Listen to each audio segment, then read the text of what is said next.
जैसे संग ऐसे रंग।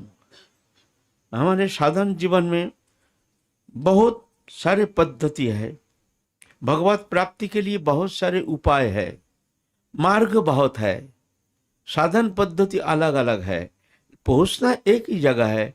जैसे दिल्ली जाना है, कोई तो हवाई जहाज में जा रहे हैं, कोई ट्रेन में जा रहे हैं, कोई बस में जा रहे हैं, कोई पैदल जा रहे हैं, लेकिन जाना है दिल्ली। तो इस तरह से साधन पद्धति अलग अलग होने का कारण उनके साधन चेष्टा जो है वो भी अलग अलग है। जैसे तंत्र मार्ग है, तंत्र मार्ग पंचमकार की साधना व्यभिचार पंथी है, वो बहुत चिंता भी हम कर नहीं पाएंगे। वो साधन पद्धति जो है हमारे भीतर हमारे लिए जो विशेष जो निकृष्ट वस्तु है, जो वस्तु हमारे लिए घृणित वस्तु है, जो वस्तु हमारे लिए परित्यक्त वस्तु है, वो उनके साधन सामग्री है। जो हमारे लिए निषिद्ध वस्तु है, निषिद्ध क्रिया है, वो उनके लिए साधन पद्धति है। मध्य मत्स्य मांस समुद्र मैथुन, ये पंचमकार की साधना। खैर इस विषय में आलोचना नहीं करेंगे। तो ये भी मार्ग है, सब साधना है। मृतक शरीर के द्वारा साधना करके सिद्धि प्राप्ति करते हैं। हमारे मैया थी तंत्र साधक, जिनकी कृपा से हम इस मार्ग में आए हैं। हम तो बहुत बहिर्मुखी थे, भक्ति मार्ग के किंचित मात्र हमारे भीतर लेश मात्र प्रवृत्ति थी नहीं। लेकिन वो मैया हमको कैसे भी हो थोड़ा उनकी कृपा तो हम मानेंगे ही। रामकृष्ण परमहंस देव के ग्रंथ हमको दिए हैं, तुम इसको पढ़ो। तो वो ग्रंथ हमने पुनः पुनः अध्ययन किए हैं। उस ग्रंथ अध्ययन के बाद ही हमारे भीतर परिवर्तन आया। ये परिवर्तन आया कि वास्तव में जिस जीवन हम लीड कर रहे हैं, वास्तव में ये जीवन नहीं है, ये हम गलत राह पर चल रहे हैं। मनुष्य जीवन के लिए ऐसे मार्ग चलना माने अपने को हत्या करना है, आत्मा को हत्याकारी है। इसलिए हमको ये मार्ग के परिवर्तन जरूरी है। तो इसके लिए चाहिए हमको अनुशासित जीवन लीड करना चाहिए। कैसे भी हो तो हम मैया को हम गुरु मानते हैं, उनकी कृपा से हम इधर आए हैं। लेकिन मैया तंत्र साधक हमको कहते थे जो सब साधना इस जन्म में तो हुआ नहीं, कोई जन्म में सब साधना करने से ही सब जगह सिद्धि मिलती है। उनको पकड़ में आ गया जो सब साधना बिना सिद्धि होती नहीं है। सब साधना माने चंडाल की देह, चंडाल शनि मंगलवार अमावस्या रात्रि होनी चाहिए। ऐसे समय जो शरीर त्याग दिए हैं व आत्महत्या किए हैं, ऐसे जो चंडाल शरीर है उस अक्षत शरीर होनी चाहिए। और उसको उस एकांत में जा करके मद्य मांस मुद्रा ये नाना प्रकार व्यभिचार पंथी कहते हैं उसको, उसके छाती में बैठ करके उपासना करते हैं, मंत्र जप करते हैं, तंत्र उपासना पद्धति। तो वो मुर्दा जो है मुंह फाड़ेंगे तो उसके मुंह में मदिरा डालेंगे, शराब, तो वो मदिरा पीता रहेगा और उसके छाती के ऊपर बैठ करके साधन करना पड़ेगा। ये भी एक पद्धति है। तो हमारे साधन मार्ग को बहुत अलग अलग पद्धति है। कोई ज्ञान मार्ग है और कोई योग मार्ग है। योग मार्ग में उनका वही तो शरीर क्रिया है, बस उनका साधन कुछ नहीं है। साधन है उनका शरीर क्रिया, शरीर का नाना प्रकार क्रिया, त्राटक योग, नवोद्धार बंधन, खिचड़ी मुद्रा, योग मुद्रा, ये सब गुरु से सीखना पड़ता है। ये सब हम जाते थे, हम प्रथम जब भजन में प्रवृत्त हुए हैं, मन परिवर्तन आ गया मन में कि हमको भजन करना है। लेकिन नौकरी करते हैं लेकिन मन नहीं लगता है। नौकरी में मन नहीं, वो तो नाम मात्र ऑफिस जाते हैं, भाग जाते हैं। तो सब शास्त्र कहते हैं साधु संग साधु संग साधु संग करना है। अरे साधु कहाँ, कैसे साधु, ये तो कहे नहीं है। तो हम तो साधु देखते ही उनके पीछे पीछे चलना शुरू कर देते थे। गंगा के किनार बहुत साधु रहते हैं, तो ढूंढते थे गंगा के किनारे किनारे कौन साधु कहाँ कैसे भजन करते हैं। तो उधर थे दक्षिणेश्वर रामकृष्ण परमहंस देव के जो भजन स्थली लीला स्थली, ठीक इसके अपोजिट बाली नामक स्थान, वहाँ गंगा के किनारे घूमते घूमते गए तो एक जोगीराज वहाँ एकांत झोपड़ी के भीतर भजन करते हैं। तो उनसे हमारा परिचय हो गया, तो हम जाके बैठते हैं, हमको बहुत प्यार करते हैं। तो हमारे सामने योगी क्रिया करते थे, ऐसे पद्मासन में बैठ करके मस्तक नीचे और ऐसे पद्मासन ऊपर शीर्षासन पद्धति में भजन करते हैं। वो तो ऐसे श्वास क्रिया, ऐसे शरीर ठीक है, लेकिन ये नीचे का जो हिस्सा है, पेट का जो नीचे हिस्सा फुट करके इतना बड़ा फूल करके गोल, इधर सब ठीक है, इतना बड़ा गोल हो गया एकदम, माने फुटबॉल से भी बढ़ करके इतना बड़ा। और भाई ये क्या, ये बड़ी अद्भुत।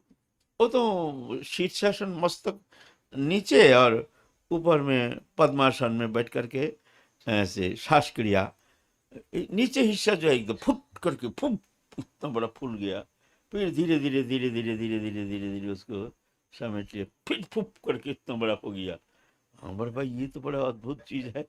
ये तो हम हमारा मैंने हमको बहुत प्यार करने के कारण हमारे सामने निसंकोच यौगिक क्रिया करते थे, तो अच्छा ही लगता था। तो हम भी कुछ इन्फ्लुएंस हो गए थे, थोड़ा सा हमको भी थोड़ा सा चस्का लग गया था। तो बाबा एक दिन हमको कहे कि तुम हमारे पास आना, तुमको कहीं जाने का जरूरत नहीं, तुम यहीं से सब कुछ मिल जाएगा। हाँ, यहीं से सब कुछ मिल जाएगा। तो हम भी चिंता कर रहे हैं, बस बात सही है कि नहीं, क्या करना है क्या नहीं करना है। लेकिन रात्रि में बैठ करके ऐसे चिंतन ध्यान करके चिंतन कर रहे थे। तो उस समय एक आवाज आया, उसमें हमको संकेत नहीं मिला। हाँ, संकेत नहीं मिला। तो संकेत जब नहीं मिला, हम मतलब छोड़ो चक्कर फिर उनके वहाँ जाना छोड़ दिया। हाँ, तो ऐसे ऐसे सब मार्ग हैं। हमने बहुत जगह घूमे हैं, तांत्रिक के साथ पीछे पीछे भी घूमे हैं, जोगी के पीछे पीछे भी घूमे हैं, ज्ञानियों के पीछे पीछे भी घूमे हैं। ऐसे एक समय था जो हम अनुशासित जीवन जो हम लीड करते थे, उस समय हम बहुत साधुकों के, क्योंकि हम जानते नहीं है साधु संग करेंगे, साधु कौन है, जटा टटा देखते ही उनके पीछे पीछे चलना शुरू कर देते थे। जटा टटा देखते ही एक साधु था, उनके यहाँ गए, वो पीछे पीछे चलते चलते, वो बोलते बहुत साल उम्र है, बोलते हम विवेकानंद भाषण सुने हैं सामने बैठ करके, हम विवेकानंद का भाषण सुने हैं सामने बैठ करके। ऐसे वो भी तंत्र मार्ग युक्त कोई साधन पद्धति। तो उनके पास भी बहुत दिन हम पीछे पीछे डोलते रहे। तो ऐसा बात है, साधन का अलग अलग मार्ग है, अलग अलग, जैसे संग ऐसे रंग, संग से ही रंग लगता है। लेकिन सर्वोत्कृष्ट सर्वश्रेष्ठ साधन पद्धति है ये प्रेम मार्ग है, भक्ति मार्ग सर्वोपरि है, सर्वश्रेष्ठ। इसीलिए गीता में कहे हैं, भगवान कहे हैं जो भक्ति मार्ग ही सर्वोत्तम है, भक्ति मार्ग ही सर्वोत्कृष्ट सर्वोत्तम साधन पद्धति है।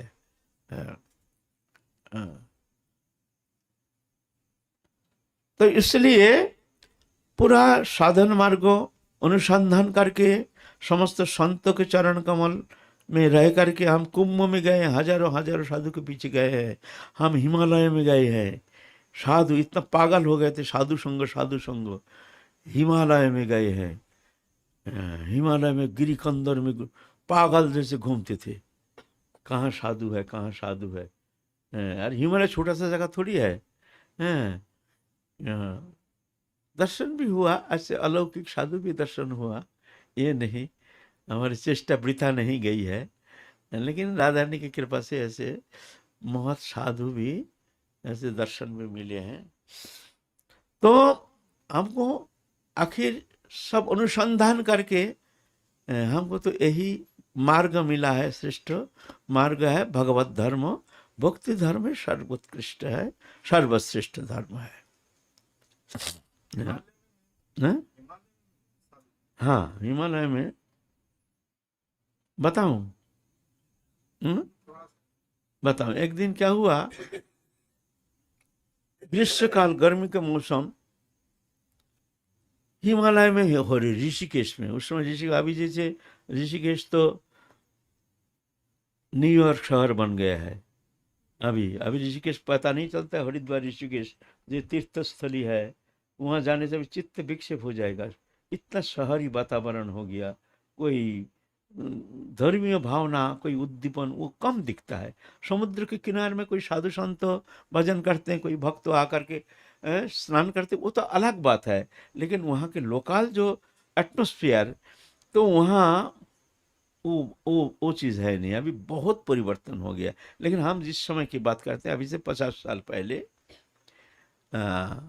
उस समय ऐसा नहीं था। ऋषिकेश के बाद, हरिद्वार के बाद ऋषिकेश तक इतना गहरा जंगल था, जो वहाँ कोई मनुष्य अकेला चलना मुश्किल था। लेकिन अभी तो चारों ओर विशाल शहर बन गया है, शहरी वातावरण। एक दिन हम साधु अन्वेषण करते करते थक गए हैं। उस समय बचता है लगभग 2, गर्मी में पसीना से लथपथ हो गए। साधु तो मिला नहीं, दुखी हो गए। आए हैं इतना दूर कष्ट करके, नौकरी करते हैं उस समय, ऐसा साधु नहीं हम। जो भाई साधु तो दर्शन हुआ नहीं भी, मतलब ये सुबह से जंगल जंगल घूमते घूमते परेशान हो गए, कोई बढ़िया साधु देखे नहीं। इतना में देखते हैं सामने से कि रास्ता ऐसे कंक्रीट किया हुआ रास्ता ऐसे नीचे तक आ गया, और वहां से एक साधु, तिलक तो है नहीं, लेकिन हम जिस चादर पहनते हैं ना, ऐसे चादर पहने हुए हैं, सफेद, और ऐसे चोटी बंधा हुआ, शुभ्र केश, सफेद हो गया, वृद्धावस्था, बहुत सुंदर दिव्य चेहरा। तो ऐसे कंक्रीट किया हुआ रास्ता वहां से वो आ रहे हैं, आते आते आते आते मस्तक नीचा करके जा रहे हैं गंगा के किनारे उधर। तो हमारे साथ एक बालक था, उसको लेके हम चलते थे, क्यों अकेला चलना अच्छा नहीं लगता है। एक बालक, उसको हम अपने पैसा से ले आते थे, चलते रह, किराया हम देंगे, तो हमारे साथ चल। वो भी बहुत भक्ति भावना में थे, भजन में बहुत अनुरागी थे बालक। तो हम बोले चल, तो थोड़ा देखिए, साधु को बड़ा अच्छा लगता है। अच्छा लगा, बड़ा सुंदर साधु है, चल थोड़ा सा प्रणाम करके आ जाए। तो प्रणाम करने में तो कोई दोष नहीं है, चलो प्रणाम करें। साधु को प्रति अथाह श्रद्धा, क्यों शास्त्र में बार बार पढ़े हैं, साधु संग साधु संग साधु संग साधु साधु। तो साधु देखते ही पिघल जाते थे, उनको चरण स्पर्श करके, जैसे हमको जैसे क्या मिल गया, जैसे हमको वैकुंठ मिल गया, ऐसे हमारे मानसिकता। ये राधा कुंड में आते थे। राधा कुंड में आकर के वो जहाँ कथा होती है ना, वहाँ पर सब कथा जब भंग हो जाता था, कथा समाप्ति के समय, हम बाहर में गेट में खड़े रहते थे। सब वैष्णव लोग जाते हैं वहाँ से ना, तो सबका चरण धूलि हमारे अंगों में लेपन करते थे, जैसे हमको क्या मिल गया, क्या अमृत मिली। कोई तो गाली भी देते थे, कोई नाराज हो जाते थे, कोई कुछ करते, और हमको मिलते इतना वैष्णव, इतना वैष्णव का चरण धूलि हमको मिल रहा है। आहा, आज हमारा धन्य, हमारा जन्म धन्य है, हमारे मानव जीवन धन्य है। आज इतना वैष्णव का चरण धूलि एक साथ हमको मिलने का सौभाग्य हो रहा है। माने इतना श्रद्धा थी। अभी तो वो श्रद्धा है नहीं, आप स्वयं खुद ही बड़े वैष्णव बन गए। अब हम किसको प्रणाम करेंगे? अब तो हम ही बड़े वैष्णव बन गए हैं ना, ये तो हमारे दुर्दशा हो गई। ये हमारा दुर्दशा के संकेत है। वैष्णव के प्रति जब तक श्रद्धा बढ़ेगी तो समझना ये प्रभु की कृपा। अगर वैष्णव के प्रति अश्रद्धा या दोष दृष्टि व साधारणीकरण, तो समझना ये दुर्भाग्य का सूचक है। ये तुम्हारा भक्ति जीवन में तुम्हारे प्रगति के ओर तुम्हारे चलने का ये एक बाधक बन गया, विशाल बाधक। ये तुम समझना निश्चित।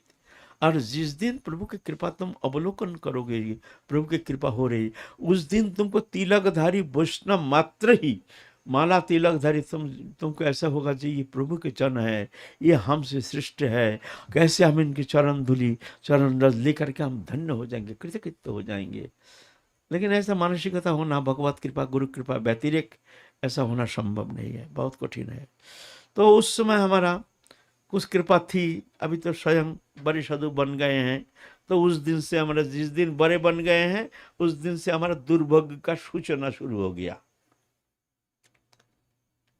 जब तक छोटा रहता है तब तक कुछ मिलता है, छोटे को सब देते हैं, और बड़े बड़े देते हैं, छोटे लेते हैं, है ना। छोटे होने से मिलेगा, बड़े होने से देना पड़ेगा। तो हम उस साधु के पीछे पीछे बोले, बापी चल तो चल तो तेरा प्रणाम करके आए। प्रणाम, बड़े अच्छा लग रहा है साधु को देख करके। तो इतना तेजी से चल रहे हैं साधु बाबा जी, हम बहुत तेजी से चल करके भी उनको पकड़ नहीं पा रहे हैं। बोले चलते फिर जल्दी चल। अरे इतने में साधु खड़े हो गए, जैसे किसी ने उनको बुलाए। हाँ, पीछे मुड़ के हमारे तरफ उल्टा आ गए, ऐसे करके, आ जाओ मेरे प्यारे। हम उनके पास गए नहीं, उनको सामने में गए नहीं, पीछे जा रहे हैं और उल्टा पीछे मुड़ करके दो हाथ पसार करके, आओ मेरे प्यारे, आओ आओ मेरे प्यारे बोल के खुद ही आकर के हमको दोनों के छाती में भर लिया। हमने बोला, हम तो मन में सोचा भाई ये कैसे हैं, ये तो भाई साधारण नहीं है, ये तो जानते भी नहीं है जो हम इनके पीछे पीछे जा रहे हैं, इनके सान्निध्य प्राप्ति का लालसा लेकर के, तो कैसे जान गए हैं। तो फिर जा करके दो एक शब्द कह रहे हैं, इतना में क्या हुआ, साधु बाबा चल दिया। हम तो चिंता में रह गए, ये साधु कौन है और इसे अलौकिक शक्ति संपन्न। तो हमने सोचा, अरे साधु को खाली हाथ तो भाई कुछ तो साधु को देना चाहिए, साधु के पास खाली हाथ जाना नहीं चाहिए। गुरु के पास और साधु के पास, संत के पास और देव मंदिर में कभी खाली हाथ जाना नहीं चाहिए। उसमें तुम्हारा कुछ पकड़ से जाएगा, नहीं दोगे तो मानना कहीं ना कहीं तुम्हारा वो नुकसान तो हो ही जाएगा। इसलिए गुरु के पास जाओगे खाली हाथ नहीं जाना, संत के दर्शन के लिए जाओगे खाली कुछ ना एक फल ले जाना, और देव मंदिर में देवताओं को दर्शन के लिए जाओगे तो कुछ ना कुछ ले जाना। तो हम लोग, अरे बापी ये तो कुछ दिया नहीं, खाली हाथ है, हमारे पास पैसा है, कुछ तो देना चाहिए, देना चाहिए, बड़ा अन्याय हो गया। हम चिंता में रह गए, जो ये कैसी साधु है, अचानक आकर के हमको छाती में भर लिए, हवित की कृपा। तो साधु तो चल दिए। अरे भाभी चल जल्दी चल, जल्दी चल, जल्दी ढूंढ, पर उनको कुछ देना है, हमारे पास पैसा कौड़ी है भाई, उनको कुछ दान दक्षिणा देंगे। भाग रहे, एकदम साधु फिर उल्टा फिर आ गया हमारे पास, जैसे कोई बुला के लाए। फिर आ गए था। फिर हमने बोला बड़ी आश्चर्य बात है, इनको ढूंढने जा रहे, फिर हमको ढूंढ के निकलने के लिए आ गए हैं। फिर जाके हमने उनसे पूछा, जो बाबा कुछ थोड़ा सा स्वीकार कर लीजिए, कुछ दक्षिणा कुछ। तो बाबा हम लोग उनको लेना नहीं है, हम लोग लेते नहीं कुछ, ऐसे करके थोड़ा सा सत्संग किए। इतना में कहाँ से एक पंडित आ गया, लखनऊ यहाँ से बनारस से न कहे, वो वहाँ आकर के हम लोग उनका सत्संग सुन रहे हैं, वहाँ आकर कोई संस्कृत बुड़ संस्कृत उच्चारण करके वो सत्संग में विघ्न डाल दिया। तो वो साधु बाबा विरक्त होकर के सीधा चल दिए, विरक्त होकर के। बोले देखो ये कहाँ से आ गया भाई, सत्संग के नाम पर आके अपना पंडिताई दिखाना शुरू कर दिया। वो पुराण में ये बोला, वो पुराण में ये बोला, ये सही। अच्छा, फिर दूसरे दिन वही जगह हम आए, लेकिन बड़े आश्चर्य की बात है, वो जो दिखे कंक्रीट किया हुआ रास्ता ऊपर से जो आकर के मिल गए, वो ऐसा कोई रास्ता वहां है ही नहीं। एक गौशाला है, सामने एक गेट है, ऊंचा भी नहीं है, समतल भूमि, सामने ही गौशाला है, ऐसा कोई कंक्रीट किया हुआ रास्ता वहां है ही नहीं। फिर एक छोटा सा मंदिर था, मंदिर के वहां हम बैठे थे, और सामने बड़े चकित हो गया, बड़े ये क्या बात है भाई, ये क्या बात है, ऐसा तो हम देखे नहीं। ये तो बार बार हम उसको पूछते हैं, बापी हम तो ऐसे दिखे हैं कल, ऐसे बोले, हाँ दादा हम भी तो ऐसे ही दिखे हैं, दिखे हैं।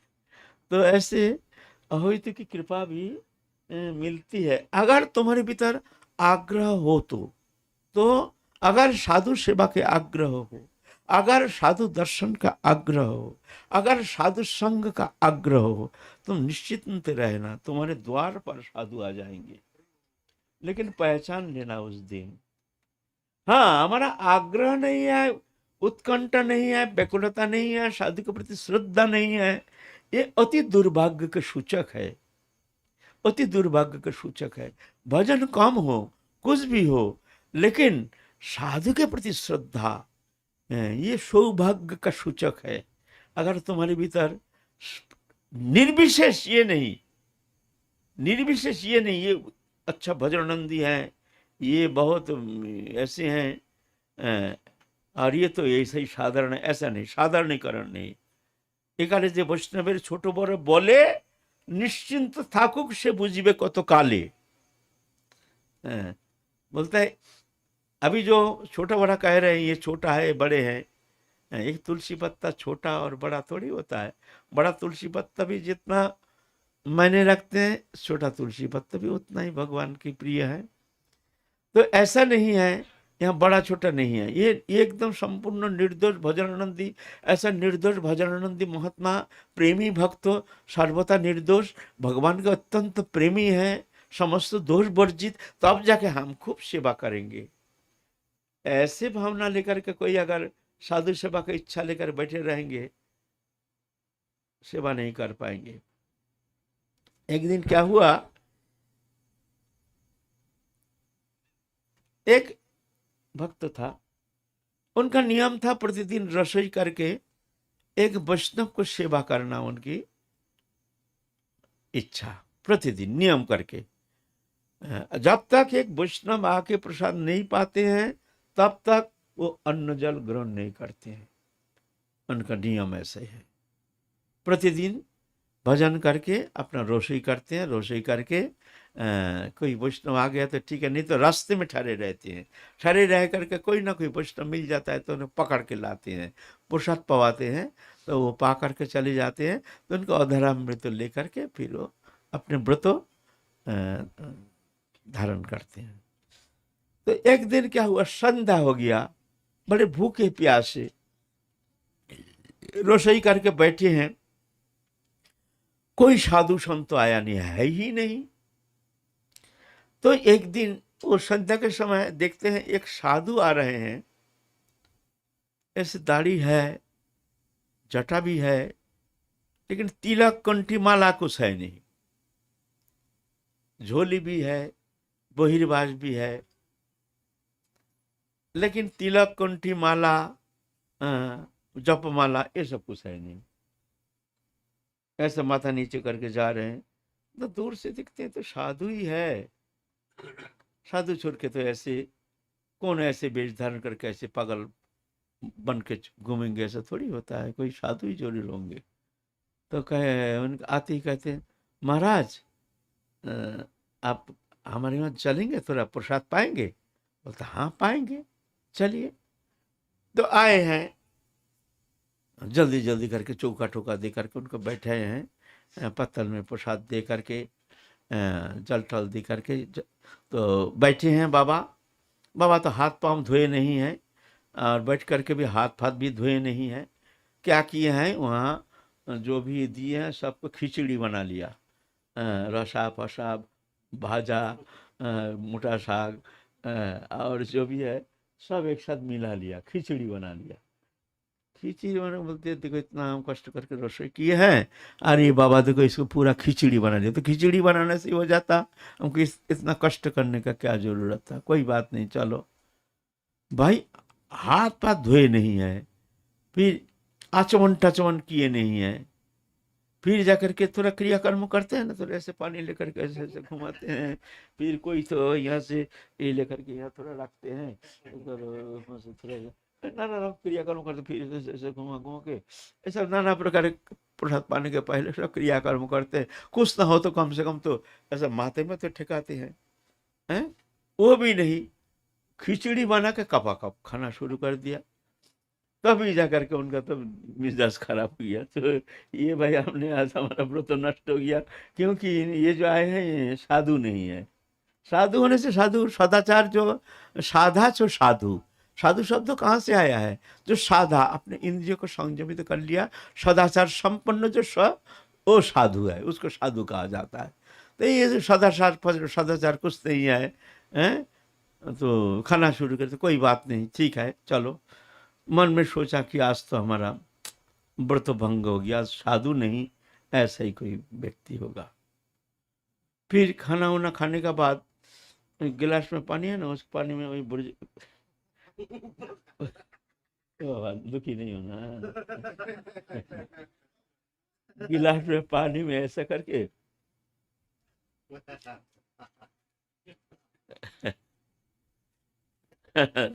हो गया, आसमान हो गया।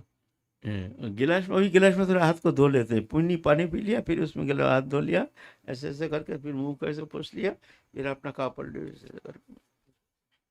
तो और गुस्सा आ गया, अरे ये तो एकदम एकदम सदाचार विहीन, झूठा मूठा विचार नहीं है। उठ के खड़े हो गए, तो कहते हैं बाबा एक बात पूछूं? बोले पूछिए, क्या आप साधु हैं? तो बाबा तो बड़े नाराज हो गए, अरे हम साधु हैं कि चोर हैं कि क्या है, इससे आपका क्या मतलब है? ना हम प्रतिदिन साधु सेवा करते हैं एक जन, तो इसीलिए हम कह रहे हैं हमारा व्रत तो है एक दिन एक साधु सेवा। अरे आप तो हमको ऐसा नहीं पूछे हैं कि आप साधु हैं कि चोर हैं, आपने पूछा जो आप भूखे हैं प्रसाद पाएंगे? हमने बोला हाँ पाएंगे, हम आ गए हैं भूखे हैं प्रसाद पाए हैं, इसमें साधु असाधु का क्या प्रश्न है? आपने हमको पहले पूछते जो आप साधु है तो हम कह देते भाई हम साधु नहीं हैं। तो बोलते देखो ये घमंड नहीं करना, सेवा सेवा का घमंड नहीं करना। सेवा तो एकमात्र ठाकुर जी कर सकते हैं। जगत में सेवा करना भजन करना सहज है, लेकिन सेवा करना उतना सहज नहीं है। हाँ, सेवा करने में बहुत विचार आ जाती है। एकमात्र भगवान है। देखो दुनिया में कितना जीव कितना भगवान का निंदा करते हैं, भगवान को मानते नहीं है, भगवान की कितना समालोचना करते हैं, भगवान को बिल्कुल मानते नहीं है। इतना दुराचारी है, अभिचारी व्यभिचारी कदाचारी पापाचारी, लेकिन भगवान देखो उनको भी सेवा करते हैं। ये समस्त प्रकृति संपदा भगवान समस्त जीव सृष्टि के लिए, उनके पालन के लिए भगवान सृष्टि किए हैं, अपने लिए सृष्टि नहीं किए हैं। सब जीव जगत कितना पापी तापी दुराचारी अभिचारी व्यभिचारी कुविचारी कदाचारी, सबके लिए भगवान देखो किस तरह से ये सेवा करते हैं। उनको इस तरह समस्त प्रकृति संपदा दे करके ये रचना किए हैं, सृष्टि रचना। कोई भगवान तो एक बार कोई प्रतिवाद नहीं करते हैं। भगवान तो चाहे तो उनको बहुत भारी साजा दे सकते हैं, भगवान तो कभी कुछ कहते ही नहीं है। देखो कितना सुंदर फल फूल रहे हैं। देखो घमंड नहीं करना सेवा का, सेवा बहुत कठिन बात है। या तो सेवा करना नहीं, लेकिन खबरदार सेवा का अभिमान नहीं करना, साधु का विचार नहीं करना। वो था एक जो अवधूत, अवधूत का कोई विचार विचार है नहीं। वो तो है अवधूत जो है, अवधूत को पहचानना बड़ा कठिन है ना। अवधूत माने साधु के भी ऊपर है। जहाँ जाके शरीर का बोध नहीं रहता है, शरीर का पूरा बोध शून्य हो जाता है। जिस स्थिति में जा करके उसका क्रियाकर्म, विद्वत जन भी उनका क्रियाकर्म समझ नहीं पाते हैं। जैसे आपका वही श्रीमद् भागवत पुराण में है जो है दत्तात्रेय जी, तो कौन पहचानेगा? तो इस तरह से साधु सेवा उतना सहज नहीं है। साधु सेवा सबसे कठिन है। भजन करना सहज है, साधु सेवा बहुत कठिन है। साधु सेवा अगर करना चाहते हो तो सेवा कौन करते हैं? सेवा सेवक करते हैं। सेवा प्रभु नहीं करते हैं, सेवा महंत नहीं करते हैं, सेवा गुरु नहीं करते हैं, सेवा आचार्य नहीं करते हैं। सेवा कौन करते हैं? सेवा सेवक करते हैं। सेवा कौन होता है? दास होते हैं। दास माने जिनकी सेवा करेंगे उनके नौकर। तुमको अगर सेवा करना है तो उनके पांव के नीचे आना पड़ेगा। जैसे प्रभु का दोष देखने का तुम्हारा कोई अधिकार है नहीं, ऐसा ही तुम जिसके सेवा करोगे उसका दोष देखने का तुम्हारा अधिकार है नहीं। जब तुम्हारे घर में आया, तुम सेवा करते हो, तब तक तुमको ये देखना है हमारे ना जाने प्रभु किस रूप में हमारे द्वार पर हमको कृपा करने के लिए आए हैं। इसीलिए तुमको चिंता करने का भी तुम्हारा अधिकार है नहीं। हाँ, बाहर जाओ, बाहर जाके कभी तुम्हारे मन में आया तो अलग बात है, लेकिन अपने घर में अगर तुमने कोई संत आ गया तो तुम्हारा उस विचार करने, क्यों तुम सेवक हो, सेवक हो, तुम दास हो, तुम नौकर हो, सब तुम्हारे प्रभु हैं। ऐसे भावना लेकर के अगर सेवा की जाती है तो जानना तो ठीक है, लेकिन बहुत कठिन है। ऐसे होना तो बहुत कठिन है, सुकठिन है ना। इसलिए एते के वैष्णव सेवा परम उपाय, निरपराधे सेविले तब श्री कृष्ण पाए। मोरे भजी बारे जाल आचे विलास, से भजुक हमारा मंगल प्रिय दास। हमको भजन करने का जिसका इच्छा है, हमारे भजन का कोई आवश्यकता नहीं है। हमारे भक्त जो है उनकी सेवा करो, उससे हम प्रसन्न हो जाते। मद भक्त पूजब अधिक हो, सर्वभूति से मन मना। हमसे भी हमारे भक्त का सेवा अधिक होना चाहिए। और सब में है प्रभु है, ऐसे जान करके सबके प्रति श्रद्धा, आदर, सम्मान, सम्मानना और उनकी प्रसन्नता संपादन के लिए कायमन वचन से कोशिश करना चाहिए। भगवान कहते हैं ये है सर्वप्रधान उपासना। मद भक्त पूजब अधिक, माने हमसे भी हमारे भक्त के सेवा अधिक होना चाहिए। और सर्वभूति से मन मना, मैं सब में हूँ ऐसे जान करके किसी का दोष नहीं देखना। निंदा तो बहुत दूर की बात है, किसी का दोष नहीं देखना, सब जानना सब में प्रभु है यो घट घटवासी, है यो अविनाशी, सब में मेरे प्रभु विराजमान है।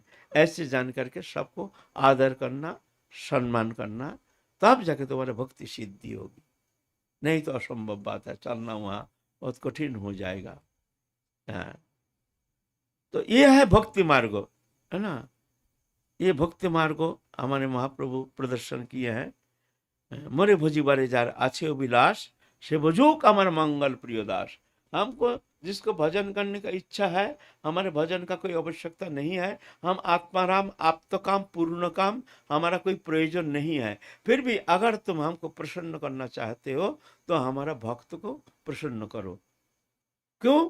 भक्त कुछ हमसे चाहता नहीं है, लेते नहीं है, हम देने से भी लेना नहीं चाहते हैं। तो क्या करूं? मैं भक्त के पास ऋणी हो जाता हूं। मैं सबसे प्रार्थना करता हूं, जिस कर्म हमसे हुआ नहीं, हम अपने भक्त का सेवा करने में हम असमर्थ हो गए। अगर तुम हमारे ये भक्त का सेवा कर सकते हो तो तुमको अदेय हमारा कुछ नहीं रहेगा, तुमको मैं सब कुछ पूर्ण कर दूंगा। क्योंकि अहं भक्त पराधीन, मैं भक्त का अधीन हूं, है ना। ये भक्त वश्यता भगवान के सबसे चमत्कृत गुण है। कठिन है, सबसे कठिन साधना है वैष्णव सेवा, संत सेवा सबसे कठिन है। भजन तो सहज है, भजन बहुत सहज है, लेकिन संत सेवा बहुत कठिन है। हमारे बाबा तो संत सेवा में जीवन को समर्पण करके, बरसाना में तो अभी एक ही जगह है जो यहाँ इनके सानिध्य में कोई भी संत कभी पहुंच जाए तो वो भूखे कभी लौटते नहीं है। तो बाबा अभी हमारे गौरिया का जो संत सभा मुखोज्जल करके रखे हैं बरसाना में, और जहाँ जाओ ऐसे को कम ही देखने में आता है। साधु सेवा में इतने रुचि, इतने आग्रह बहुत कम दिखने में आता है। पहले श्रद्धा की बहुत कमी है। अगर तुम्हारे भीतर श्रद्धा नहीं है तो खबरदार साधु सेवा करने नहीं जाना। नहीं करना अच्छा है, लेकिन अश्रद्धा के साथ खबरदार तुम सेवा करने नहीं जाना, अमंगल होने का संभावना है। अश्रद्धा, श्रद्धा होनी चाहिए।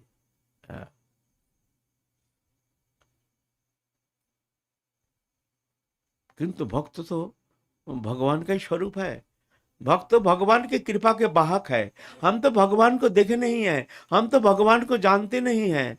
है भगवान ठीक है, लेकिन एक संत आ गया तो समझ लेना ये भगवान के कृपा वाहक, उनके भीतर में भगवान की कृपा है, कृपा वहन करके लिए आए हैं हमारे लिए। लेकिन हम इतना दुर्भागा जीव हैं, अश्रद्धा के कारण वो कृपा से वंचित हो जाते हैं। उनके प्रति वो श्रद्धा है नहीं, एक साधारणीकरण। और विशेष करके वृंदावन में ये साधारणीकरण एक, किंतु हर जगह साधु है ना, तो हर जगह साधु है, ये देखते देखते ऐसा लगता है तो ये सब ही ऐसा ही है। एक साधारणीकरण। जैसे हीरा का कीमत बहुत है ना। आप रास्ते में बहुत सारे हीरा, यहाँ से बरसाना परिक्रमा करोगे तो रास्ते को 2 हीरा ही हीरा पड़ा है, आप थोड़ी संग्रह करोगे? अरे कौन संग्रह करेंगे, इतना पड़ा है। साधारणीकरण, तो संग्रह नहीं करोगे। तो इस तरह से हमारे ये ब्रज में जो संत है, न जाने कैसे कैसे संत है, ये समझ में नहीं आता है। ब्रज में ऐसे ऐसे है।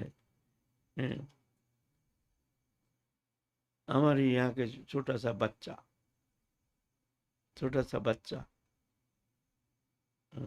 एक दिन यहाँ फुट फुट के रो रहा है कथा में। अरे हम कथा कह रहे हैं, सब सुन रहे हैं, वो रो रहा है, रोना बंद ही नहीं होता है। 6-7 साल उम्र है, 7 साल भी नहीं, 6 साल होगा, 5-6 साल। क्या है, रोता क्यों, रोना बंद ही नहीं होता है। फिर हम उठे हैं, अरे भाई क्या बात है, तुम्हें रो क्यों, क्या बात है? वो हमारा इतना समय बीत गया, हमारा जीवन बीत गया, अभी तक हमारा हरि नाम हुआ नहीं, हमको हरि नाम देना पड़ेगा। हमारा इतना समय बीत गया, 5-6 साल उम्र है।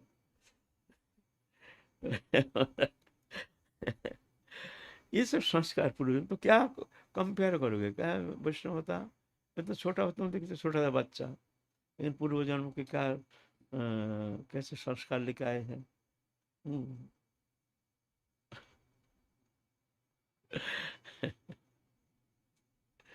वो हमारा चाचा गुरु है।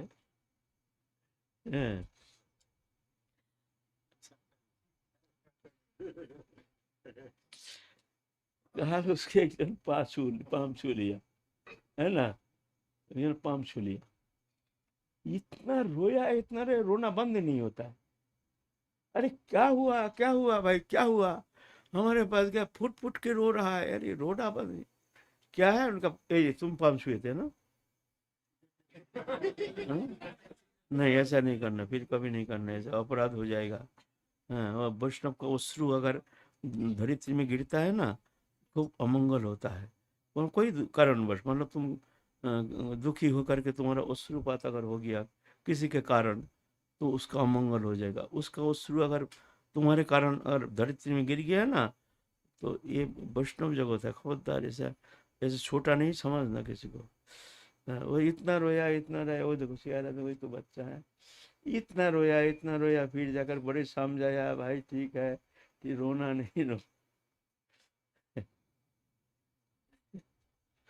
अच्छा, ये वैष्णव जगत है, सब प्रणम्य, सब हमारे लिए सब प्रणम्य है, सब प्रभु के जन है। कुछ भी हो, कैसे भी हो हमसे अच्छा है। ऐसा भावना लेकर के अगर तुम ब्रज में वास कर सकते हो तो अवश्य राधा ने तुमको कृपा करेंगे ही इस जन्म में, मैं तो एक गारंटी से कह सकता हूं। जय जय श्री राधे। आज तो हम कथा प्रवचन करने के लिए आया जिसका